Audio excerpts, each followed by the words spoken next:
அடுத்த நிகழ்வாக முத்திரை பயிற்சிகள் வழங்க ஜெய் கணேஷ் ஐயா அவர்களை அன்புடன் கேட்டுக்கொள்கிறோம். வணக்கம்மா.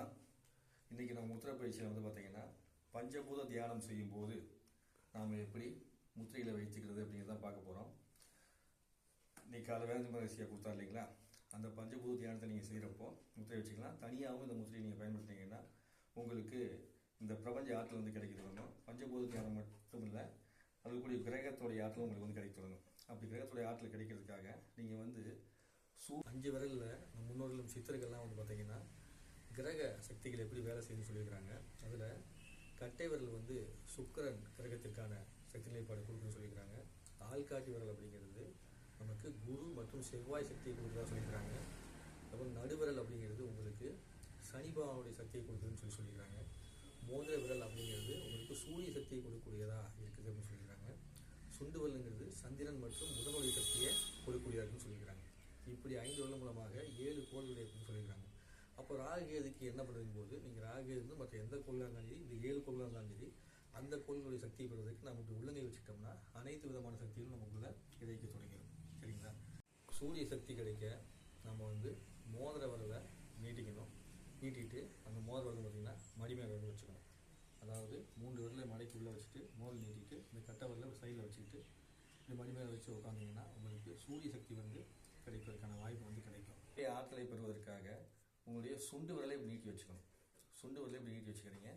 நீட்டி வச்சுட்டு நீங்கள் அப்படியே கண்களை மூடி அமர்ந்திருக்க சந்திரனுடைய ஆற்றல் உங்களுக்கு கிடைக்க தொடங்கும்.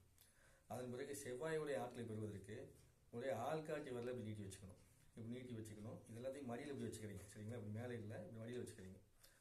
இப்படி மடியில் வச்சுட்டு செவ்வாயுடைய ஆற்றலை நீங்கள் பெற முடியும். அதன் பிறகு புதனுடைய ஆற்றலை பெறுவதற்கு மறுபடியும் உங்களுக்கு சுண்டு விரலில் நீங்கள் நீட்டி இப்படி வச்சுக்கணும்.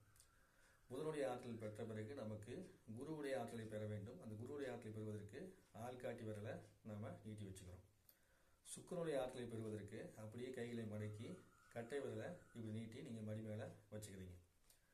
சுக்கிரனுடைய ஆற்றலை பெற்ற பிறகு நான் சனியுடைய ஆற்றலை பெறுவோம். அந்த சனியுடைய ஆற்றலை பெறுவதற்கு நாம் நடுவிரலை நீட்டி வச்சுக்கணும். சரிங்களா?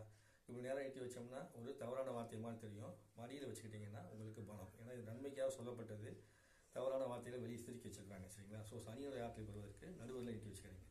மற்ற அனைத்து கிரகங்களுடைய ஆற்றலையும் பிரபஞ்ச ஆற்றலையும் ராகியோட ஆற்றலையும் பெறுவதற்காக நான் உள்ளங்கையை மேல் நோக்கி இந்த மாதிரி கை ஆசீர்வாத முத்திரை வச்சோம் இல்லையா, அந்த கைகளையே மணி மீது மேல் நோக்கி வச்சுக்கிறோம். இப்படி வச்சுக்கும் போது உங்களுக்கு கிரகத்தினுடைய ஆற்றலும் பஞ்சபூத ஆற்றலும் உங்கள் உடலுக்குள்ளே நீங்கள் மேன்மையதற்கான உதவியை செய்யும். இந்த நீங்கள் தியானத்தை செய்யும் போதும் நவகிரக தோஷ தியானத்தை செய்யும் போது இதை பயன்படுத்திக்கலாம். நீங்கள் தனியான முறையிலையும் இதை நீங்கள் பயன்படுத்தி கிரக ஆற்றலையும் பஞ்சபூத ஆற்றலையும் பெற்று வளமாக நலமாக வாழ்வதற்கு உதவி செய்யும். யாருக்கெல்லாம் தேவையோ அனைவரும் பயன்படுத்திக்கங்க. குருவே நம, தந்தையே நம. நன்றி, வணக்கம். நன்றிங்க ஐயா. மிக சிறப்பு. இன்னைக்கு தவம் ஒளிபரப்புறதுக்கும் உங்களோட பயிற்சியும் ரொம்ப உதவியா இருக்கும். நன்றிங்க ஐயா. மிக்க நன்றி. நன்றி. வாழ்க வளமுடன்.